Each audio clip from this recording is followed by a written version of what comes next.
بسم اللہ الرحمن الرحیم۔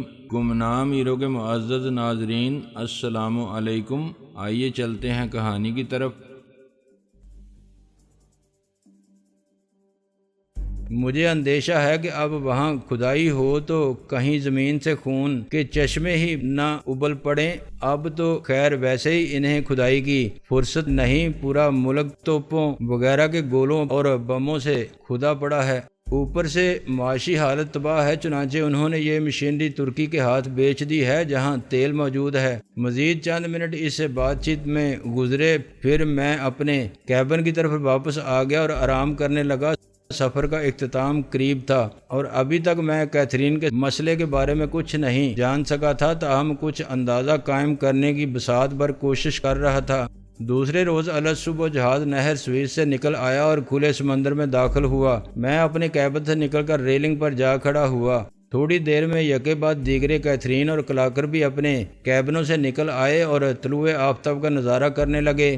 کیتھرین آج بھی جوگنگ نہیں کر رہی تھی، تاہم اب اس کی طبیعت کچھ بہتر نظر آ رہی تھی۔ کلاکر بھی شاید اس تصور سے کچھ مطمئن نظر آ رہا تھا کہ وہ لوگ اپنی منزل کے قریب پہنچ رہے تھے۔ سفر ان کے طے شدہ شیڈول سے پہلے ہی ختم ہوتا دکھائی دے رہا تھا۔ ناشتے کی میز پر کیپٹن گوئز نے اعلان کیا، ہم لوگ آدھی رات کے قریب یعنی شیڈول سے 12 گھنٹے پہلے بودرم پہنچ جائیں گے۔ اگر سمندر کا اتار چڑھاؤ ٹھیک ہوا ہمیں فوراً برتھ مل جائے گی اور ہم الصبح وہاں سامان اتارنا شروع کر دیں گے۔ اس دوران میں افضل کے قتل کے سلسلے میں حکام سے نمٹ لوں گا۔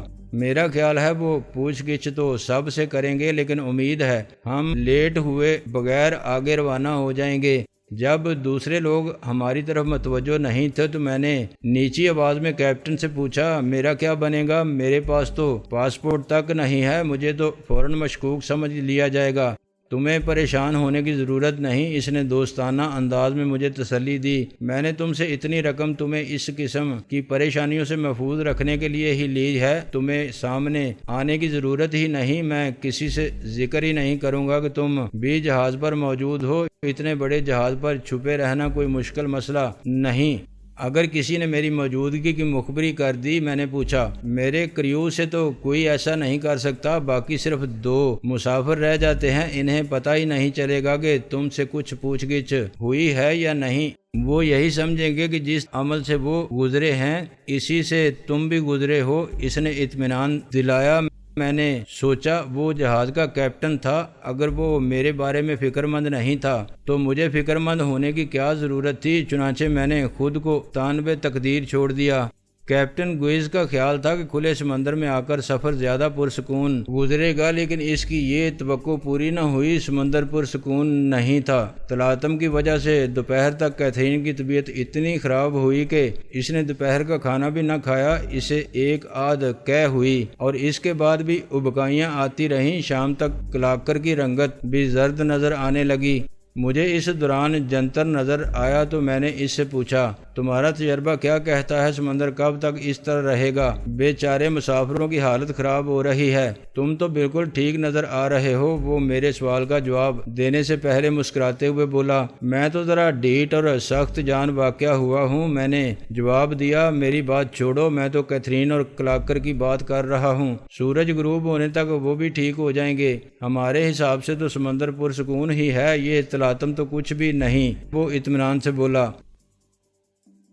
اس کی پیش گوئی درست ثابت ہوئی۔ شام کے سائے گہرے ہونے لگے تو ہوا کے تھپیڑے دھیمے پڑ گئے اور سمندر کو گویا قرار سا آنے لگا۔ ہلکی ہوا کے مدھم جھونکے گویا اسے تھپکیاں دے کر سلانے لگے اور اس کے ساتھ ہی کیتھرین اور کلاکر کی طبیعت بھی سنبھلنے لگی۔ تنہائی کے خوف سے وہ اپنے کیبن میں بھی نہیں جا رہے تھے، مبادا ان کی طبیعت خراب ہو اور کسی کو پتہ بھی نہ چلے، اس لیے وہ ڈیک پر ہی موجود تھے تاکہ آتے جاتے لوگوں کی نظر میں رہیں اور مدد کی ضرورت ہو تو وہ آسانی سے کسی کو اپنی طرف متوجہ کر سکیں۔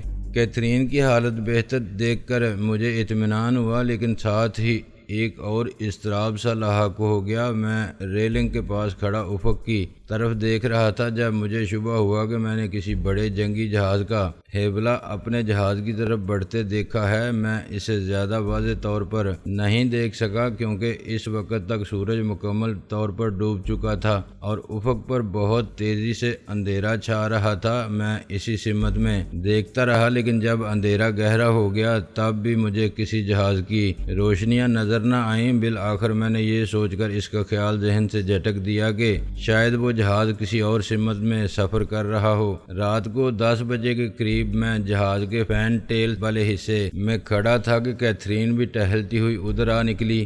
اب تمہاری طبیعت کیسی ہے؟ میں نے پوچھا۔ اب تو میں بالکل ٹھیک ہوں، اسی لیے تو گھوم پھر رہی ہوں۔ یہ دھیمی خنک ہوا بہت بھلی لگ رہی ہے۔ اس نے سر اٹھا کر ایک گہری سانس لی اور بولی، سمندری سفر کے لیے مجھ میں زیادہ قوت برداشت نہیں ہے۔ اس کے باوجود تم ٹرین یا ہوائی جہاز سے سفر کرنا پسند نہیں کرتی۔ ویسے تم انڈیا اور بنگلہ دیش وغیرہ کیسے گئی تھیں؟ میں نے پوچھا۔ میں نے ہوائی جہاز سے سفر کیا تھا، اس نے قدرے شرمیلے سے انداز میں اقرار کیا، لیکن یہ حقیقت ہے کہ مجھے ہوائی سفر اچھا نہیں لگتا، صرف مجبوری میں کرتی ہوں۔ پھر میری ملاقات جنتر سے ہوئی، اس نے اپنے جہاز کا ذکر کیا اور میں نے محسوس کیا کہ میرے سفر کے لیے یہ ٹھیک رہے گا۔ جنتر سے تمہاری ملاقات کہاں ہوئی تھی؟ میں نے بظاہر سرسری سے لہجے میں پوچھا۔ ممبئی کے قریب واقع ایک ریسرچ لیبارٹری میں، اس نے جواب دیا۔ بعض شعبوں میں انڈین سائنسداں بڑا زبردست کام کر رہے ہیں۔ تم کس سلسلے میں ان کے کام دیکھنے چلی گئی تھی؟ میں نے حیرت سے اس کی طرف دیکھا۔ میں بڑھتی ہوئی آبادی کے موضوع پر جو تحقیقی کام کر رہی ہوں اس کا دائرہ بہت وسیع ہے۔ برتھ کنٹرول کی دوائیں بھی اس سلسلے کا ایک موضوع ہیں۔ انڈین سائنسداں اس میدان میں بڑی محنت کر رہے ہیں۔ میں ذرا ان کے کام کا جائزہ لینے گئی تھی، اس نے اطمینان سے بتایا۔ ریسرچ لیبارٹریز کے کام تو عام طور پر خاصے خفیہ قسم کے ہوتے ہیں، وہ ہر ایرے گیرے کو تو اپنے ہاں نہیں گھسنے دیتے۔ میں نے کہا، میں کوئی ایرا گیرا تو نہیں ہوں۔ وہ گویا برا مناتے ہوئے بولی، میرے پاس ایک بین الاقوامی ادارے کا تعارفی خط ہے اور میں اسی ادارے کے لیے کام کر رہی ہوں۔ دنیا میں جہاں بھی تحقیقی کام ہو رہا ہوگا وہاں مجھے خوش آمدید کہا جائے گا، اور جہاں تک بھی اس ادارے کے یا ان کے ملک کے قوانین اجازت دیں گے وہاں تک وہ میری ہر مدد کرنے کی کوشش کریں گے۔ بہت خوب، میں نے سر ہلایا۔ لیکن جنتر وہاں کیا کر رہا تھا؟ کیا وہ بھی کوئی ریسرچ اسکالر ہے؟ وقت گزاری کے لیے جہاز پر ملازمت کر رہا ہے؟ یہ تو میں نے اس سے نہیں پوچھا۔ اس نے گویا میرے احتجاجیہ لہجے پر دھیان دیے بغیر سنجیدگی سے جواب دیا، مجھے اس وقت بلکہ ابھی تک خیال ہی نہیں آیا تھا، اب تم نے بات کی ہے تو خیال آیا ہے۔ اس نے جملہ ادھورا چھوڑ دیا کیونکہ میں جہاز کے برج کے طرف دیکھنے لگا تھا جس پر مجھے 2-3 افراد کے دوڑنے کی آواز سنائی دی تھی۔ دفعتاً ہمارے جہاز سے تقریباً 1 میل آگے یکے بعد دیگرے 2 چیزیں دھماکے سے پھٹیں اور 1-2 سیکنڈ کے لیے سمندر کا بہت بڑا حصہ روشنی میں نہا گیا، پھر وہ روشنی معدوم ہو گئی۔ یہ کیا تھا؟ میں نے چیخ کر پوچھا۔ کیپٹن گوئز پائلٹ ہاؤس سے باہر آیا اور برج سے جھانکتے ہوئے بولا، گھبرانے کی کوئی بات نہیں، ترکی کے ایک جنگی جہاز نے ہمیں خبردار کرنے کے لیے 2 فائر کیے ہیں، کچھ لوگ جہاز پر آ رہے ہیں۔ پھر اس نے مجھے مخاطب کیا، مسٹر خان تم ذرا اوپر آ جاؤ، مجھے تم سے کچھ بات کرنی ہے۔ یہ آدھی رات کو ہمارے جہاز پر کون لوگ آ رہے ہیں؟ کیتھرین خوفزدہ سے لہجے میں بولی، یہ کیا ہو رہا ہے؟ مجھے خود نہیں معلوم، میں نے جواب دیا، میں ذرا کیپٹن گوئز کی بات سن کر آتا ہوں۔ وہ میرا بازو تھامتے ہوئے بولی، مت جاؤ، مجھے ڈر لگ رہا ہے۔ میں اس کی سہمی ہوئی سانسوں کی حرارت اپنے سینے پر محسوس کر سکتا تھا، میرا گریبان کھلا تھا۔ تمہیں ڈرنے کی ضرورت نہیں، میں بھی آیا، تم یہیں ٹھہرو، اگر مجھے دیر لگی تو میں تمہیں بھی وہیں بلا لوں گا۔ میں نے اس کے گداز کندھے تھپ تھپاتے ہوئے کہا۔ میں دوڑتا ہوا پائلٹ ہاؤس میں پہنچا، مجھے یہ دیکھ کر اطمینان ہوا کہ کیپٹن گوئز کچھ ایسا پریشان دکھائی نہیں دے رہا تھا۔ اس کے ہونٹوں میں حسب معمول موٹا سا سگار دبا ہوا تھا۔ وہ اندرونی کیبن کی طرف اشارہ کرتے ہوئے بولا، وہاں 3-4 یونیفارم لٹکے ہوئے ہیں، ان میں سے جو تمہیں اپنے لیے مناسب نظر آئے وہ پہن لو۔ اب تم اس جہاز کے سی مین ہو، اب تم جس سے بھی بات کرو گے اسی حیثیت سے کرو گے۔ میں نے اس کی ہدایت پر عمل کرنے میں تاخیر نہیں کی اور آ گیا۔ ٹوپی سر پر جماتے ہوئے میں واپس کیتھرین کی طرف جانے لگا تو کیپٹن بولا، میں کوشش کروں گا کہ کوئی تمہاری طرف متوجہ نہ ہو اور تم سے زیادہ پوچھ گچھ نہ کی جائے۔ تم خود بھی کوشش کرنا کہ بلا ضرورت کسی کی نظر میں نہ آؤ۔ Okay captain. میں نے اسے سلیوٹ کیا اور پائلٹ روم سے نکل آیا۔ اس وقت تک جہاز کی سرچ لائٹس روشن کی جا چکی تھیں۔ میں نے دیکھا ربڑ کی 2 کشتیاں جہاز کے سٹار بورڈ کی طرف چلی آ رہی تھیں۔ کیتھرین مجھے یونیفارم میں دیکھ کر حیرانی سے بولی، یہ اتنی سی دیر میں تمہاری کایا کیسے پلٹ گئی؟ دراصل میں کریو کا ہی آدمی ہوں، میں نے ذرا شرمیلے سے لہجے میں کہا، لیکن میں چھٹی پر تھا اس لیے عام مسافر کی حیثیت سے ہی سفر کر رہا تھا۔ اب چونکہ کچھ ایمرجنسی نظر آ رہی ہے اس لیے کیپٹن نے کہا کہ چھٹی وغیرہ کو بھول جاؤ اور فوراً اپنی ڈیوٹی سنبھال لو۔ برائے مہربانی تم بھی اب مجھے سی مین ہی سمجھنا، بھول جانا کہ میں مسافر کی حیثیت سے سفر کر رہا تھا۔ اس کے تاثرات بتا رہے تھے کہ اس نے میری بات کا یقین تو نہیں کیا تھا، لیکن امید نظر آ رہی تھی کہ وہ میرا ساتھ دے گی اور بانڈا نہیں پھوڑے گی۔ شاید اس میں اسے اپنا بھی کچھ بھلا نظر آ رہا ہو۔ پلاسٹک کی جو 2 کشتیاں جہاز کی طرف چلی آ رہی تھیں، ان میں 6 سیاہ پوش افراد موجود تھے۔ دفعتاً ایک طرف سے افغان خانسامہ فہمید برآمد ہوا، اس کے ہاتھوں میں رائفل تھی۔ میں دیکھ رہا تھا کہ اسے کیپٹن یا کسی اور نے کوئی قدم اٹھانے کا حکم نہیں دیا تھا، لیکن نہ جانے کیوں وہ اپنے طور پر ہی کوئی کارنامہ دکھانے پر تلا ہوا تھا۔ اس نے رائفل کندھے سے لگائی اور فائر کرنے ہی والا تھا کہ میں نے تیزی سے آگے بڑھ کر اس کی نال کا رخ اوپر کی طرف کر دیا۔ غنیمت رہا کہ اس نے ٹریگر دبایا نہیں، ورنہ شاید ہوائی فائر کی آواز سن کر بھی آنے والے لوگ یہی سمجھتے کہ ان پر حملہ کر دیا گیا ہے۔ خانسامہ فہمید برہمی کے عالم میں میری طرف گھوما، لیکن عین اسی لمحے پیری کلاکر روشنی میں آ گیا۔ اس کے ہاتھ میں بھاری مشین پسٹل تھا جس کا رخ فہمید کی طرف تھا۔ گن پھینک دو، اس نے فہمید کو حکم دیا۔ جہاز اس وقت ٹرکش نیوی اور ڈرگ انفورسمنٹ ایجنسی کے گھیرے میں ہے۔ پھر میں نے دیکھا دڑا دڑ بہت سے لوگ جہاز پر چڑھے آ رہے تھے، ان کے ہاتھوں میں گنیں تھیں۔ خانسامہ فہمید اب بھی رائفل پھینکنے کے لیے تیار نہیں تھا۔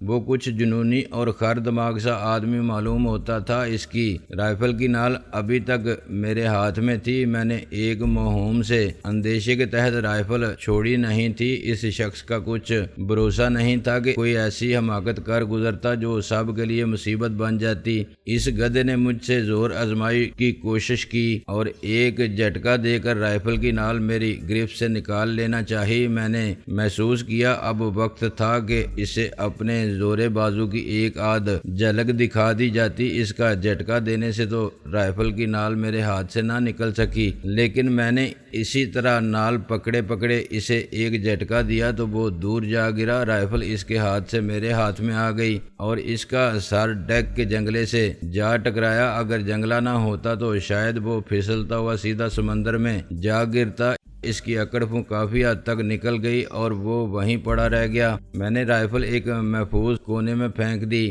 پیری کلاکر کو میری یہ حرکت یقیناً پسند آئی تھی۔ اس نے میری کمر پر ہلکی سی تھپکی دی۔ میں نے فہمید سے رائفل چھین کر گویا کلاکر سے تعاون کیا تھا۔ کلاکر کی شخصیت میں تبدیلی نے خود مجھے حیران کر دیا تھا۔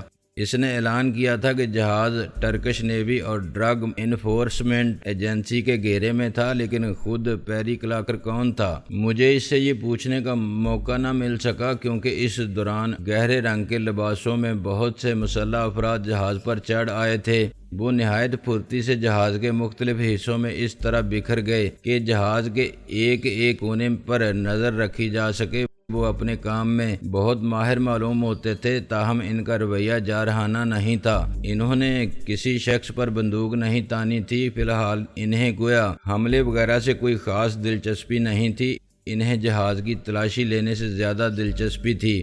میں نے ایک دراز قد سفید فام کو ایک خطرناک گن اٹھائے ڈیک پر آتے دیکھا۔ یہ گن MAC-10 میک 10 کہلاتی تھی اور کسی زمانے میں امریکی فوجیوں کے استعمال میں رہا کرتی تھی۔ وہ شخص بھی امریکی ہی معلوم ہوتا تھا۔ اس نے بآواز بلند اعلان کیا، میرا نام میک نیل ہے اور میں امریکی ڈرگ انفورسمنٹ ایجنسی سے تعلق رکھتا ہوں۔ میں چھاپے کی اس مہم کا نگران ہوں۔ ہمیں صرف جہاز کی تلاشی سے دلچسپی ہے۔ اگر کچھ برآمد ہوا تو کسی کو کوئی تکلیف نہیں دی جائے گی۔ زحمت کے لیے میں پیشگی معذرت خواہ ہوں۔ کیپٹن گوئز نے نرم سے لہجے میں احتجاج کیا، تم لوگ کم از کم ہمارے بندرگاہ پر پہنچنے کا انتظار تو کر سکتے تھے، خواہ اس دوران ہمارے جہاز کو حراست میں لے کر ساتھ ساتھ سفر کرتے۔ ہم پچھلے ماہ ایک چوٹ کھا چکے ہیں، میک نیل نے اطمینان سے جواب دیا۔ ایک جہاز کو ہم نے حراست میں لیا تھا اور اس کے ساتھ ساتھ بندرگاہ تک گئے تھے، لیکن اس کا عملہ ہمیں غنچہ دے گیا۔ راستے میں آنکھ بچا کر اس نے اپنا سامان سمندر میں کہیں پھینک دیا۔ ہمارے جہاز پر تیل کی کھدائی کے سلسلے میں استعمال ہونے والی مشینری کے سوا کچھ نہیں ہے۔ کیپٹن گوئز نے اسے یقین دلانے کی کوشش کی۔ میک نیل نے اپنی گن بے پرواہی سے بغل میں دبا لی۔ شاید اس نے دیکھ لیا تھا کہ جہاز پر کوئی ان سے الجھنے کے موڈ میں نہیں تھا۔ صرف خانسامہ فہمید نے تھوڑی سی تیزی دکھائی تھی اور اسے میں نے ہی لٹا دیا تھا، اور میرے جسم پر عملے کی وردی تھی جس سے ظاہر ہوتا تھا کہ جہاز کا عملہ مزاحمت نہیں کرنا چاہتا تھا۔ میک نیل اپنے آدمیوں کو مختلف احکامات دینے کے بعد پیری کراکر کی طرف مڑا اور بولا، تم نے کیا دریافت کیا؟ کچھ بھی نہیں، پیری کلاکر نے قدرے مایوسی سے جواب دیا۔ البتہ 2 دن پہلے ان کے عملے کے ایک آدمی کی گردن کاٹ دی گئی۔ کیپٹن نے ابھی تک کہیں اس واقعے کی رپورٹ درج نہیں کرائی۔ وقوعے کے وقت ہم لوگ بین الاقوامی سمندری حدود میں تھے۔ کیپٹن گوئز فوراً پر احتجاج سے لہجے میں بولا، میں کسی بندرگاہ پر پہنچنے کا انتظار کر رہا تھا۔ بندرگاہ پر پہنچتے ہی میں اس واقعے کی رپورٹ کرتا۔ میک نیل نے قتل کا تذکرہ سن کر کوئی خاص رد عمل ظاہر نہیں کیا۔ لگتا تھا کہ اسے اپنے مشن کے علاوہ کسی بات سے کوئی خاص دلچسپی نہیں تھی۔ وہ کیپٹن گوئز سے مخاطب ہوا، ہم خاص طور پر جہاز کے اس حصے کی تلاشی لینا چاہتے ہیں جہاں لنگر کی زنجیریں رکھی جاتی ہیں۔ پچھلے دنوں ہمیں ایک جہاز کے اس حصے میں سے مارفیا کی تیاری میں استعمال ہونے والا بنیادی کیمیکل 2 ٹن کی مقدار میں ملا تھا۔ تم جس حصے کی چاہو تلاشی لے لو، تمہیں اس جہاز پر کچھ نہیں ملے گا۔ کیپٹن گوئز ناگواری سے بولا۔ میک نیل اور پیری کلاکر ایک طرف کو چلے گئے۔ شاید وہ تخلیے میں کوئی بات کرنا چاہتے تھے۔ چند لمحے بعد ہی وہ واپس آ گئے۔ تب میں میک نیل سے مخاطب ہوئے بغیر نہ رہ سکا، یہ امریکیوں کو ترکی کی سمندری حدود میں چھاپے وغیرہ مارنے کا اختیار کب سے مل گیا ہے؟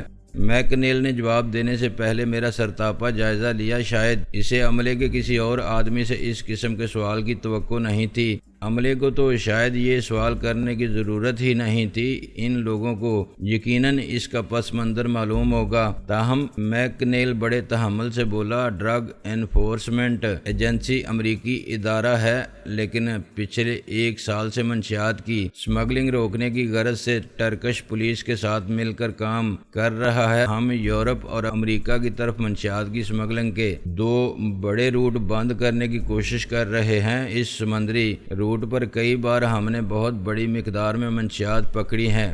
منشیات کی سب سے زیادہ سمگلنگ اس وقت سمندری راستوں سے اور خصوصاً بحری جہازوں سے ہو رہی ہے۔ پھر جیسے اسے کوئی خیال آیا، اس نے آنکھیں سکیڑ کر بغور مجھے دیکھا اور بولا، اگر تم واقعی عملے کے آدمی ہو تو تمہیں یہ باتیں معلوم ہونی چاہیے۔ سچ سچ بتاؤ، تم کون ہو؟ اس کا ہاتھ اپنی گن پر تھا۔ مجھے جواب دینے کی ضرورت نہیں پڑی۔ پیری کلاکر اس کے بازو پر ہاتھ رکھتے ہوئے خوشگوار لہجے میں بولا، یہ کوئی پاکستانی ہے، بغیر کاغذات سفر کر رہا ہے، لیکن اچھا آدمی معلوم ہوتا ہے۔ اس کے پاس کوئی سامان نہیں ہے۔ شاید پاکستان میں کوئی چھوٹی موٹی حرکت کر کے بھاگا ہے، لیکن ہمارے نقطہ نظر سے یہ مشکوک نہیں ہے۔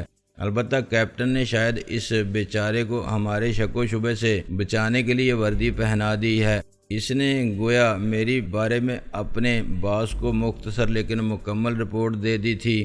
مجھے ایک لمحے کے لیے اپنے آپ پر اور کیپٹن گویز پر ترس آیا۔ بیچارے نے خواہ مخواہ مجھے یونیفارم پہنانے کا تردد کیا تھا۔ اسے کیا معلوم تھا کہ چھاپہ مارنے والوں کا ایک ایجنٹ تو ہمارے ساتھ ہی سفر کر رہا تھا اور بظاہر بڑی معصومیت سے پرندوں کا شوقین ایک بے ضرر سا سیاہ بنا ہوا تھا۔ میک نیل نے بھی میرے بغیر کاغذات ہونے کو گویا قطعاً اہمیت نہ دی۔ یہ اس کا مسئلہ نہیں تھا، اس کا مسئلہ شاید صرف منشیات تلاش کرنا تھا۔ اس کے سوا وہ کسی معاملے میں ٹانگ اڑانا نہیں چاہتا تھا۔ وہ سر ہلاتے ہوئے تفہیمی انداز میں مجھ سے مخاطب ہوا۔ شاید تم نوکری کی تلاش میں یورپ وغیرہ کی طرف نکل رہے ہو؟ نہیں، میں تو ڈرگ مافیا کا آدمی ہوں، میں نے سنجیدگی سے کہا۔ میک نیل اور پیری کلاکر دونوں خوش دلی سے ہنسے